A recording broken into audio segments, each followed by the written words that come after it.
박완서 선생이 얼마 전에 작고하셨죠. 근데 그 선생님이 쓰신 책 중에 한 말씀만 하소서라는 책이 있습니다. 이 책은 책의 그 머리글에 보면 이렇게 써놓았어요. 극한 상황에서 통곡 대신 쓴 것이다 라고 써놓았습니다. 그 이유가 있어요. 이분이 1988년에 넉 달간의 상간으로 자기 남편도 잃고 자기 아들도 잃게 되는 엄청난 사건을 만나게 돼요. 그래서 그분이 1988년도 여름에 아들이 교통사고로 죽은 다음에 이 글을 쓰는 거예요. 그러면서 거기에 그런 표현을 써놨어요. 아들이 교통사고로 죽었다는 소식은 도무지 믿어지지 않는 거짓말 같았다고. 그리고 병 한 번 치른 적이 없고 청동기처럼 단단한 다리, 그리고 매달리고 싶은 든든한 어깨, 짙은 눈썹, 오뚝한 코, 익살 부리는 입을 가진 준수한 아들을 앞으로 할 일이 많은 의과대학을 졸업한 젊은 의사 지망생을 데려간 것은 분명히 하나님이 실수하신 것이다. 그리고 그 실수를 했다면 이미 하나님이 아닌 거 아니냐, 하나님의 존재를 부정하고 싶은 그런 마음으로 정말로 막 자기의 속마음을 토로하면서 이 책을 쓰거든요. 그러다가 이 박완 선생이 한 가지를 깨달아요. 죽음의 문제는 인간이 할 수 없는 거구나. 이 죽음의 문제는 하나님만 하실 수 있으니 왜 이 아들을 데려가셨는지 그 이유를 좀 알았으면 좋겠다. 그러면서 내가 이렇게 슬퍼하고 하나님을 향하여서 이렇게 울부짖는데 하나님은 도무지 어디 계시는지 모르겠다고. 어디 계시냐고. 하나님 도대체 어디 계십니까? 왜 우리 아들이 어떤 잘못을 했길래 하나님을 향하여 이런 질문을 던지는 겁니다. 도대체 내가 무엇을 그렇게 크게 잘못했기에 이런 무서운 벌을 받아야 하느냐라고 고백을 해요. 그런데 이건 뭐 고백이라기보다는 질문이자 항의와 같은 거죠. 그러면서 주님, 과연 당신은 어디에 계십니까?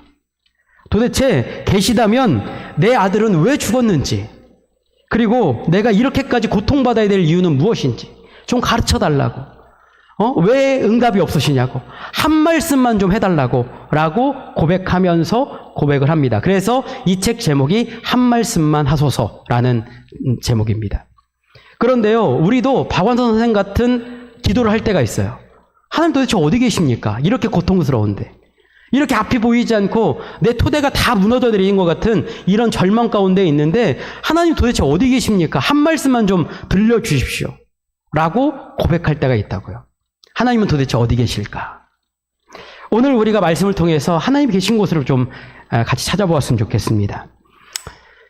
이제 예레미야 후반부 말씀을 보면서 이제 드디어 예루살렘이 멸망하게 되죠. 주전 587년에 예루살렘이 멸망하고 모든 토대가 무너져 내렸습니다.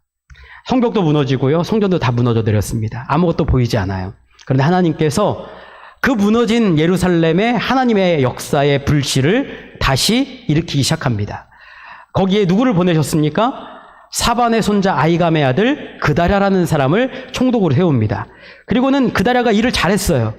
하나님이 말씀하셨던 대로 세우고 심는 그런 일들을 믿음으로 감당했습니다. 말씀대로 한 거죠. 그런데 꼭 빌런이 한 명씩 등장을 하죠. 누가 등장을 했죠? 이스마엘이라는 왕족. 그러니까 남유다는 다윗의 후손들만 왕위에 오를 수 있다라는 그런 전통적인 관념들이 있었거든요. 그러니까 이 사람이 왕족도 아닌 그다랴가 지금 왕 역할을 하고 있으니까 안 입고 온 거죠. 그러니까 암몬의 사주를 받아가지고 이 사람이 예루살렘에 침투를 해서 여기저기 들쑤시고 다니면서 어떻게 해요? 그다랴를 자기 식사 자리에 초대해가지고 죽여버립니다. 잘 하고 있었는데 그 사람 죽여버리죠. 북이스라엘에서 어렵게 80명이 와가지고 예배드리러 오는데 그 중에 70명을 죽여버립니다. 바벨론 군사도 죽이고 여기저기 막 들쑤시고 다니면서 재건되고 있는 예루살렘을 아주 폭삭 무너뜨리게 돼요. 더 이상 희망이 보이지 않습니다. 그러니까 여러분, 이런 상황 가운데 사람들이 길을 잃어버리게 되는 겁니다. 오늘 말씀에 보면 요하난이라는 어떤 아주 유약한 지도자, 그리고 그 백성들이 이제 그다랴가 죽고 나니까 완전히 갈 길을 잃어버렸어요. 그리고는 그제서야 깨달은 한 사람이 생각이 난 겁니다. 누가 생각이 났을까요? 라마에서 풀려난 예레미야라는 선지자. 그 사람이 있었지. 그리고 그 사람한테 찾아가가지고 기도 부탁을 하는 거예요. 자, 1절과 2절 말씀 한번 보시죠. 이에 모든 군대의 지휘관과 가레야의 아들 요하난과 호사야의 아들 여사냐와 백성의 낮은 자로부터 높은 자까지 다 나와 선지자 예레미야에게 이르되 당신은 우리의 탄원을 듣고 이 남아있는 모든 자들을 위하여 당신 하나님 여호와께 기도해 주소서. 당신이 보는 바와 같이 우리는 많은 사람 중에서 남은 적은 무리니 라고 얘기를 합니다. 자, 여기 말씀해 보시면요, 이 사람들이 지금 하나님께 기도해달라고 예레미야한테 왔어요. 겉으로 보기에는 되게 믿음이 있어 보이죠. 그런데 기도의 내용을 보세요. 뭐라고 얘기했죠? 당신은 모든 자를 위하여. 여러분, 기도를 우리가 기도할 때에, 자, 출발점이 뭐예요? 나예요. 우리 문제입니다. 내 문제 위해서 기도해달라. 그리고는 기도 부탁을 하는데 하나님을 뭐라고 불렀나요? 당신의 여호와, 당신의 하나님 여호와. 그러니까 예레미야 당신 하나님 여호와 있잖아요. 그래서 그분한테 우리가 지금 마음에 먹은 게 있는데 그거대로 좀 응답해달라고 기도 좀 해주십시오 라고 얘기를 한 겁니다. 예전에 여러분 알라딘이라는 영화 보면 알라딘에 요술램프가 나오잖아요. 요술램프 막 문지르면 뭐가 나오죠? 지니가 나옵니다. 지니는요, 어떻게 해야 돼요? 소원을 빌면 소원대로 이루어져야 됩니다. 그런데 지금 사람들이 하나님을 요술램프의 지니처럼 우리가 이렇게 빌면 응답을 해야 되는 그런 존재로 만들고 있다라는 거예요. 그런데 여러분, 이런 상황에서 여러분들은 자유로우십니까? 우리도요, 하나님께 기도할 때 답정너예요. 돈이 필요해. 돈 주셔야 됩니다, 하나님. 일주일 시간을 드릴 테니까 돈을 주시든지, 돈 안 주시면 전 일주일에 교회 안 나옵니다 라고 얘기할 때가 너무나 많다고요. 근데 이스라엘 민족이 그런 마음으로, 지금 이기적인 마음에 하나님을 이용하려고 하는 그 얄팍한 마음으로 기도를 합니다. 자, 그러니까 예레미야가 그 이야기를 듣더니 그들을 교정해요. 4절 한번 보세요. 4절에 보니까 이렇게 합니다. 선지자 예레미야가 그들에게 이르되 내가 너희 말을 들었은즉 너희 말대로 너희 하나님 여호와께 기도하고 물은 여호와께서 너희에게 응답하신 것을 숨김없이 너희에게 말하리라 라고 얘기를 합니다. 자, 예루살렘의 주민들은 하나님을 당신의 하나님 여호와라고 불렀는데 예레미야는 이들에게 뭐라고 지금 하나님을 소개합니까? 너희의 하나님 여호와라고 소개를 합니다. 그러니까 관계를 회복하고자 하시는 하나님의 뜻을 그들에게 전하는 겁니다. 하나님은요, 누군가에게 들어서 누군가가 알려준 하나님이 아닙니다. 여러분들이 경험하고 여러분들이 깨닫고 여러분들이 만난 하나님이 계셔야 됩니다. 여러분, 간증 들을 때는요, 은혜가 있어요. 좋죠? 여러분, 그런데 간증은요, 그 사람이 만난 하나님이에요. 여러분들이 만난 하나님이 있어야 된다고요. 여러분들이 만나고 여러분들이 깨달은 하나님의 은혜가 있어야 됩니다. 그래서 하나님을 내가 당신이라고 부르고 나는 하나님의 자녀가 되어져서 하나님과의 나와의 관계가 인격적인 친밀한 관계가 되지 않으면 안 된다. 오늘 예레미야가 그 관계를 지금 교정하고 있는 거예요. 또 한 가지 있습니다. 이 사람들이 처음 기도할 때 우리 모두를 위해, 그러니까 다른 말로 하면 내 문제 위에 기도해달라고 얘기했어요. 그랬더니 예레미야가 뭐라고 대답했냐면 나는 하나님이 주신 말씀만 전할 거야 라고 얘기했습니다. 여러분, 기도 시간, 믿음의 세계는요, 내 뜻을 하나님께 관철시키는 시간이 아니고요, 하나님의 뜻이 나에게 관철되어지는 시간이 기도의 시간이고 그게 바로 믿음의 세계입니다. 저는 여러분들의 삶이요, 내 소원이 있어요. 당장 내가 이게 급한 것 같아요. 그래서 이거 안 이루어지면 안 될 것처럼 느껴져요. 그런데 아니에요. 하나님의 뜻이 나의 인생 가운데 관철되어지고 내가 순종하며 나아가면 나머지는 하나님이 책임져 주시는 겁니다. 그러니까 여러분, 오늘 주님께 순종함으로 나아가시기를 주님의 이름으로 축복합니다. 말씀을 들으시길 바랍니다. 자, 그러니까 오늘 그 인생들을 향하여서 예레미야가 그들을 이렇게 보면서 일가를 가해요. 뭐라고 얘기하나? 15절 한번 보세요. 너희 유다의 남은 자여, 이제 여호와의 말씀을 들으라. 만군의 여호와 이스라엘 하나님께서 이와 같이 말씀하시되 너희가 만일 애굽에 들어가서 거기에 살기로 고집하면 이라고 얘기하고 있습니다. 원어 성경으로 보면요, 순서가 이렇게 안 나와 있어요. 맨 처음에 나와 있는 단어가 있습니다. 사마으라는 단어는 어디서 왔냐면 쉐마에서 왔습니다. 여러분, 쉐마는 뭐죠? 들으라 라는 뜻이에요. 그러니까 여기에 나와 있는 예레미야가 기도 부탁하는 그 사람들한테 맨 처음 전한 이야기가 뭐냐면 들으라예요. 들으라. 누구의 말씀을 들어야 돼요? 만군의 여호와 이스라엘 하나님께서 너희에게 말씀하시는 그 말씀을 들으라. 그러니까 여러분, 인생의 출발은 듣는 것으로도 시작되어집니다. 누구의 음성을 들어야 될까요? 하나님의 음성을 듣는 것으로부터 시작되어진다는 겁니다. 그러니까 오늘 말씀의 시작은요, 사마어, 들어! 하나님의 말씀을 들어야 된다.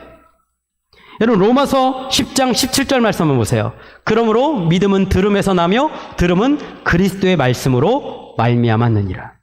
그러니까 여러분, 믿음이 좋아지기를 원하십니까? 여러분, 믿음이 있기를 원하십니까? 그러면 들으시길 바랍니다. 누구의 음성을 들어야 될까요? 하나님의 음성, 그리스도의 말씀을 들어라. 거기에서 시작된다라는 거예요.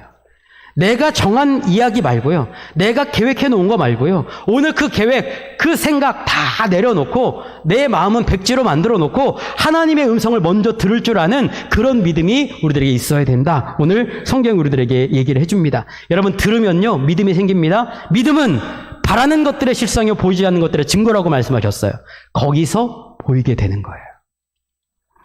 자, 하나님의 말씀을 주시면서 이들에게 들으라 라고 얘기하면서 거기에 중요한 말씀을 하나 덧붙여 놨어요. 뭐라고 얘기했냐면 너희 유다의 남은 자여 라고 표현했어요. 뭐라고요? 너희 유다의 남은 자여. 여러분, 유다에 있는 사람들, 지금 예루살렘에 있는 사람들이 남겨진 사람들이라는 걸 알까요? 모를까요? 다 끌려갖고 자기들이 남겨진 걸 알아요. 굳이 남은 존재라고 얘기할 필요도 없어. 그냥 유다 민족이요 부르면 돼요. 그런데 거기에 구체적으로 덧붙여서 유다의 남은 자요. 19절에도 보면 또 남은 자요. 두 번이나 반복해서 남은 자라고 얘기를 해놓았다고요. 왜 그랬을까? 여러분, 남은 자라는 것은요, 그냥 물리적으로 남겨진 자들을 얘기하는 게 아니에요. 여기에는 뭔가 하나님의 뜻이 있습니다. 어떤 뜻이 있는가? 여러분, 이사야 말씀, 이사야 6장 13절 말씀만 보세요. 이렇게 나와 있습니다. 그 중에 10분의 1이 아직 남아있을지라도 이것도 황폐하게 될 것이나 밤나무와 상수리나무가 배임을 당하여도 그 그루터기는 남아있는 것 같이 거룩한 씨가 이 땅에 그루터기니라 하시더라. 아멘. 하나님은 예루살렘에 남겨놓은 사람들, 남겨진 존재들이 사실은 그 당시의 역사적인 사실로 보면 포로로 끌려간 사람들 어떤 사람들이에요? 왕족이 먼저 끌려가요. 지도층 인사들이 먼저 끌려갑니다. 엘리트 사람들이 먼저 끌려가요. 그러면 남겨진 존재들은 어떤 사람들이냐면 땅이 없는 사람들, 버려진 사람들, 잊혀진 사람들이 남겨져 있어요. 여러분, 그러면 이제 예루살렘에 남아있는 사람들이 어떤 마음이 들까요? 그래도 다행히 살아남았다. 이게 아니겠죠. 야, 나는 하다 못해 포로도 못 끌려가네. 나는 진짜 잊혀진 버림받은 존재에 불과하구나 라고 자기 스스로를 깎아내린다고요. 그런데 하나님의 생각이 다르대요. 하나님은 그들을 뭐라고 부르냐면 이 남은 자라는 게요, 신학적인 용어거든요. 종교적인 용어예요. 너희들에게 계획이 있어서 예루살렘, 하나님의 세계를 회복하기 위하여서 너희들을 거룩한 씨앗으로 남겨두었대요. 구원의 그루터기로 남겨두었다라고 말씀하시는 겁니다. 그러니까 지금 유다에 남겨진 존재들은 어떤 존재들이에요? 그냥 버려진 존재들이 아니라 하나님이 뜻이 있어서 여기에 남겨둔 존재들이래요. 여러분, 한국교회가 막 무너져 내려요. 토대가 무너지고 막 여기저기 흔들립니다. 그런데요, 여러분, 하나교회를 하나님께서 오늘 이 자리에 남겨둔 줄로 믿으시길 바랍니다. 우리들은요, 남겨진 존재들이에요. 그래서 하나님의 나라를 회복하라고, 하나님의 교회를 회복하라고 우리들을 여기에 세워놓으시고 너희들이 바로 그런 존재들이라고 우리들에게 하나님의 자녀로서의 정체성을 지금도 말씀해주고 계시다고요. 그럼 잊지 마십시오. 여러분들은요, 잊혀진 존재들이 아니에요. 하나님께서 주목해 보시고 여러분들을 통하여 일하신 줄로 믿으시기를 주님의 이름으로 축복합니다. 세상 살다 보면요, 사람들이 우리들의 자존감을 자꾸 깎아내려요. 직장에서 상사들이 막 서류 던지면서 막 얘기하죠. 야, 이것도 서류라고 해왔냐? 밖에서 만나는 사람들이 이런 것도 못하냐고 우리들을 깎아내려요. 여러분, 그러나 하나님의 생각은 다르다고요. 여러분은 하나님의 거룩한 나라를 위하여 남겨둔 하나님의 거룩한 존재들이라는 것을 오늘 하나님이 우리들에게 말씀해주고 있습니다. 그러니까 지금 유다에 남겨진 사람들의 정체성은 뭐예요? 남겨진 자들이에요. 뭘 위해서? 예루살렘 회복을 위해서 남겨둔 존재들이라고요. 그러면 이들이 어디에 있어야 될까요? 예루살렘에 있어야 돼요. 그런데 지금 이들이 어디를 가려고 자꾸 얘기합니까? 마음에 자꾸 이집트로 가려고 해요. 이들의 속마음을 하나님이 다 알고 계시는 겁니다. 그러니까 우리가 있는 성경에는 안 나와 있는데 거기에 단어가 하나 추가되어 있어요. 15절에 보면. 여기 15절 말미에 보면요. 15절에 그런 얘기가 나와 있거든요.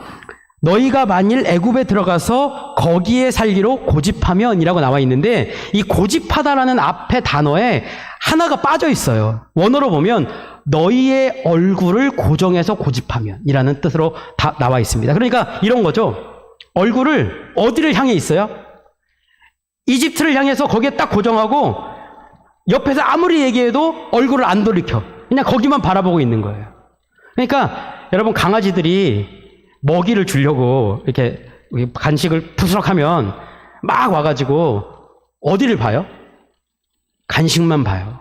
주인이 아무리 예쁘다 뭐 했다 해도 입에서 침이 뚝뚝 떨어지면서 간식만 바라보고 있어요. 꼭 그런 것처럼 얼굴을 어디에만 고정하고 있냐면 애굽에 고정하고 있다고요. 그러니까 이들이 애굽만 바라보는 이 모습, 이것이 하나님께서 너무 안타까운 거죠. 근데 여러분, 하나님께서 지금 너 남은 자야, 너 이런 정체성을 가지고 있어, 너 얼굴을 돌이켜야 돼 라고 얘기하는데 왜 이들이 하나님의 말씀을 듣지 않고 계속해서 왜 애굽만 바라보고 있을까? 왜 그럴까요? 도대체 왜 그러는 걸까요? 역사적인 배경을 보면 이스마엘이 와가지고 여기저기 막 죽이고 다니면서 누구까지 죽였나요? 바벨론 군사까지 죽였어요. 그리고 바벨론이 세운 지도자 사반의 손자 아이감의 아들 그다랴까지 죽여버렸습니다.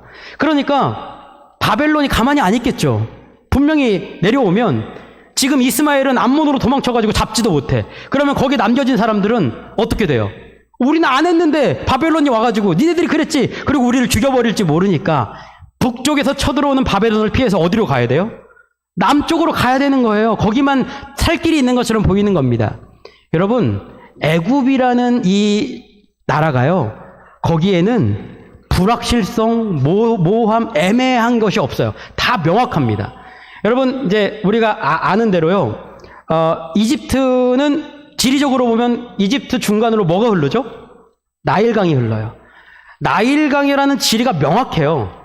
나일강이 쫙 흐르고요. 거기 나일강 델타 지역으로 해가지고 땅이 비옥해요. 거기에 모여 살아요.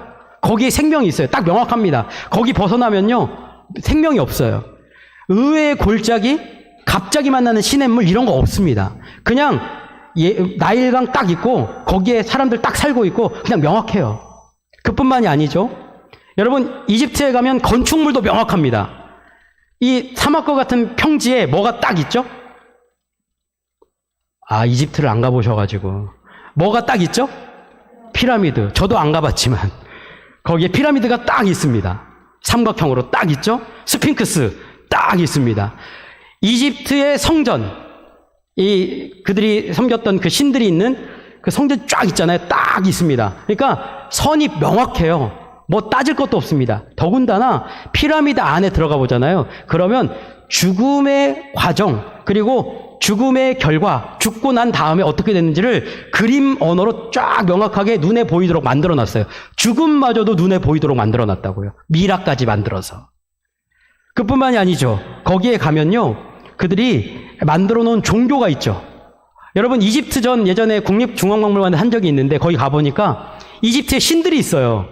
신들이 모호하잖아요. 안 보이잖아요. 근데 이 사람들은 보이게 딱 만들어 놨습니다. 이집트의 신, 고양이, 매, 황소, 흑따오기, 이런 신으로 얼굴이 딱 돼 있어요.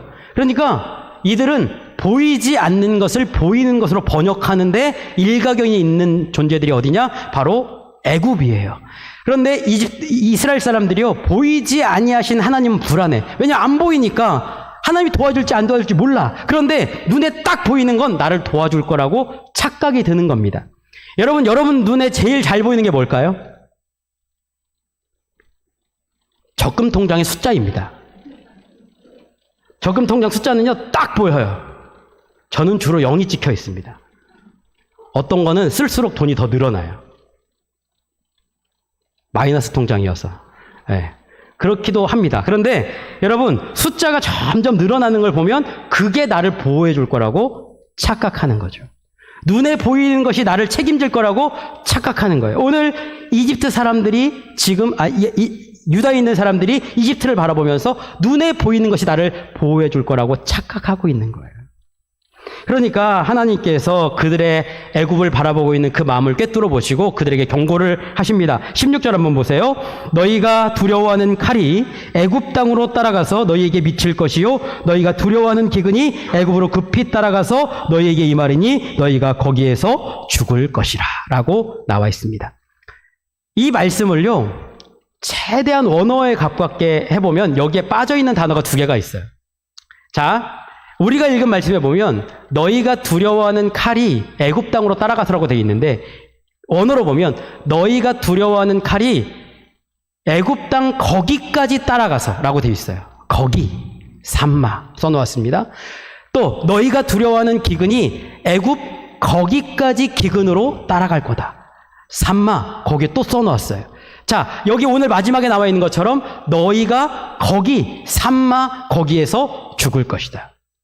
그러니까 세 번이나 반복해가지고 거기에 가면 뭐가 있어요? 칼과 기근과 죽음이 있대요. 3은 완전수예요. 피할 수 없는 심판이 거기에 있다라는 거예요. 어디에? 하나님을 등지고 떠난 거기, 눈에 보이는 것을 따라간 거기에 하나님의 심판이 분명히 임한다라고 하나님이 지금 말씀을 주신 거예요. 여러분, 이들이 이렇게 하나님께서 선언을 하신데도요, 마음을 돌이키지 않는 그 이유가 있겠죠. 왜 그럴까? 여러분, 낚시꾼들이 가장 기분 좋을 때가 언제냐? 언제라고요? 낚시꾼들이 가장 기분 좋을 때는요, 내가 큰 고기를 얻을 때가 아니고 옆에 사람이 큰 고기를 놓쳤을 때가 가장 기분이 좋대요. 이게 제가 한 얘기가 아니고 여기 그 하우석 씨가 쓴 진심은 넘어지지 않는다라는 책에 이 글귀가 나와 있어요. 그러니까 옆에 앉아있는 낚시꾼이 큰 고기를 잡았다가 놓쳐버릴 때 제일 기분이 좋대요. 우리나라 속담에 머리 아픈 건 참아도 배 아픈 건 못 참는다라는 말이 있습니다. 남이 잘 되는 걸 못 참아요, 우리들이. 왜? 나에게만 초점이 맞춰져 있으니까. 나라는 이기심에 빠져 있으니까. 여러분, 그래서요, 중세사가였던 자크르 고프라는 분이요, 인간들이 상인의 시간에 살고 있다고 얘기해요. 상인의 시간. 상인의 시간은요, 항상 결핍 가운데 있대요. 왜냐하면 욕망이 있어서. 돈을 더 벌고, 내가 조금 더 잘 나가고, 이런 욕망이 있으니까 항상 결핍 가운데 있는 거예요. 결핍은 어떻게 해야 될까요? 채워야지. 자꾸 채우려고 하는 거예요. 누구를 위해서? 나만을 위해서. 나만을 채우려고 하니까 여러분, 나만 보여요. 옆에서 얘기하는 거 들리나요? 안 들리나요? 지금 내가 채워야 되니까 남이 아픈지 뭐 어떤지 그건 상관도 없어. 그냥 나만 중요해. 이게 바로 상인의 시간이라는 거예요. 여러분, 나만 바라보는 사람에게는요, 하나님의 음성이 들리지 않습니다. 오늘 이스라엘 민족이 처음 예레미야에게 기도 부탁할 때 뭐라고 얘기했어요? 모두를 위해서, 다른 말로 하면 나를 위해서, 우리의 문제를 위해서 내가 정해놓은 대로 기도 응답해달라고, 기도해달라고 얘기했습니다. 출발은 뭡니까? 이기심으로 기도한 거예요. 그러니까 하나님이 아무리 얘기해도 들리지가 않습니다. 말씀을 듣질 않는 거예요. 이게 바로 인간의 완악함입니다. 그러니까 하나님께서 이렇게 놔두면 얘네들 죽으니까 계속해서 하나님이 손길을 뻗으시고 다시 뻗으시고 또 뻗으시는 겁니다. 오늘 말씀에도 보니까요, 하나님께서 의도적으로 여기에 단어를 반복해 놓았어요. 뭐라고? 하나님께서 삼마라는, 거기 삼마 세 번이나 삼마라는 단어를 반복해 놓으셨다고요. 왜냐하면 이스라엘 사람들이 삼마하면 깨닫는 어떤 장면이 있거든요. 그러니까 이 삼마라는 단어를 들려주신 겁니다. 이스라엘 민족이요, 예루살렘이 멸망했을 때 이런 질문을 던졌어요. 하나님, 이렇게 예루살렘이 다 무너졌는데 하나님 도대체 어디 계십니까? 하나님 계시긴 한 겁니까? 하나님 진짜 이렇게 고통받는데 하나님 진짜 계십니까? 라고 얘기하셨어요. 그때에 하나님께서 에스겔 선지자를 통하여서 이렇게 말씀하셨습니다. 여러분, 에스겔서 48장 35절을 보세요. 그 사방야께는 18,000척이라 그날 후로는 그 성읍의 이름을 여호와 삼마라 하리라 라고 말씀을 하십니다. 무슨 얘기냐? 예루살렘이 멸망했습니다.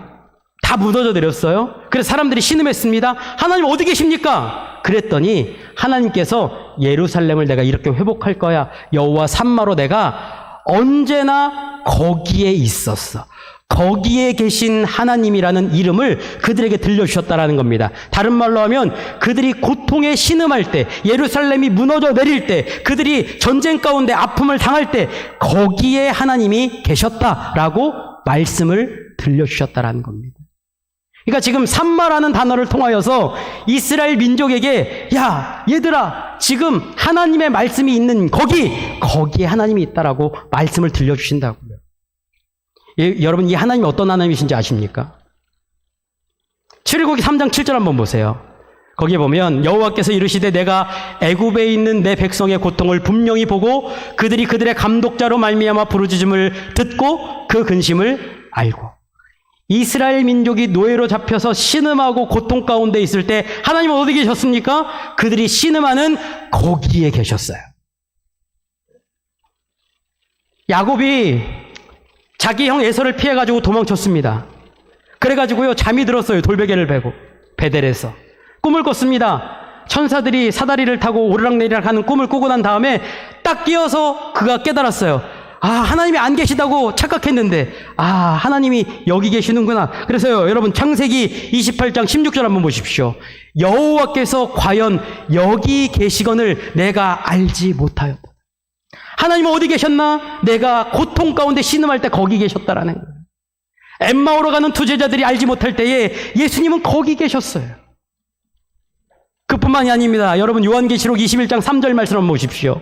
내가 들으니 보좌에서 큰 음성이 나서 이르되 보라 하나님의 장막이 사람들과 함께 있음에 하나님이 그들과 함께 계시리니 그들은 하나님의 백성이 되고 하나님은 친히 그들과 함께 계셔서. 이건 언제입니까? 장차 하나님 나라에 가면 하나님은 어디에도 계셔요? 거기에. 하나님 나라에. 우리들이 장차 가게 될 천국에 하나님은 거기에도 계신다라는 겁니다. 돌이켜보면 하나님은 과거에도 거기에 계셨고 현재에도 거기에 계시고 미래에도 거기에 계실 그런 하나님이시라는 겁니다. 그 하나님은요, 우리가 고통 가운데 신음할 때, 우리가 아픔 가운데 있을 때, 모든 토대가 무너져서 아무런 희망도 기대하지 못하는 바로 그 순간에 하나님은 거기에 계시다. 하나님은 거기에서 지금도 우리를 위하여 일하고 계시다라는 것을 오늘 성경은 우리들에게 말씀해주고 있다라는 것입니다. 박완서 선생이 쓴 한 말씀만 하소서라는 이 책의 마지막을 보면요, 거기에 그런 이야기가 나와 있습니다. 1년 전 내가 그렇게 고통하고 신음할 때 수없이 되물었던 질문, 하나님 한 말씀만 하시옵소서. 그러나 하나님은 1년이 지난 지금까지 그 질문에 대한 답변이 없으시다. 그러나 그 고통의 순간을 지나올 때 내가 그렇게도 원망할 하나님이 계셨다는 것이 얼마나 고마운지 모른다. 나의 원망을 받아줄 하나님이 안 계셨다면 오늘의 나는 존재할 수 없을 것이다. 고통의 순간에 수많은 원망 섞인 질문을 던질 때 그 많은 원망을 고스란히 들어주셨던 하나님, 그분의 침묵은 더 많은 원망을 듣고자 하셨던 하나님의 배려였던 것이다 라고 적고 있습니다. 이스라엘 민족이요, 얼굴을 이집트에 고정했어요. 하나님은 손을 내밀어서 그 얼굴을 자꾸 돌이키는 겁니다. 여기로 돌이키라고. 어떻게? 말씀을 주시는 거예요. 사마으, 말씀을 들어라. 슈브, 돌이켜라. 여호와 삼마, 거기에 계신 하나님 앞으로 나와라. 거기에 생명이 있다. 거기에 살 길이 있다. 여러분, 여러분이 원망하는 그 순간에도 하나님은 거기에 계십니다. 여러분들이 아픔 가운데 있는 거기에 하나님이 거기에 계시는 거예요. 하나님의 응답이 없는 것처럼 느껴져서 한 말씀만 좀 해달라고 고백하는 그 거기에 하나님이 계시면서 여러분들의 얼굴을 토닥이시고 다시 만지시고 하나님의 말씀을 들으라고 돌이키라고 내가 거기에 있다고 여러분들을 끊임없이 기다리고 계시다고요. 여러분 오늘 하나님의 말씀을 사마의 쉐마 들으시길 바랍니다. 그리고 슈브 돌이키기를 주님의 이름으로 축복합니다. 돌이키면 여호와 삼마 거기에 계시는 그 하나님의 은혜가 오늘 여러분의 삶 가운데 임하게 될 줄로 믿으시기를 주님의 이름으로 축복합니다. 오늘 그 마음을 품으시면서 거기 계신 하나님 바라보며 우리 찬양하며 주님께 나아가도록 하겠습니다.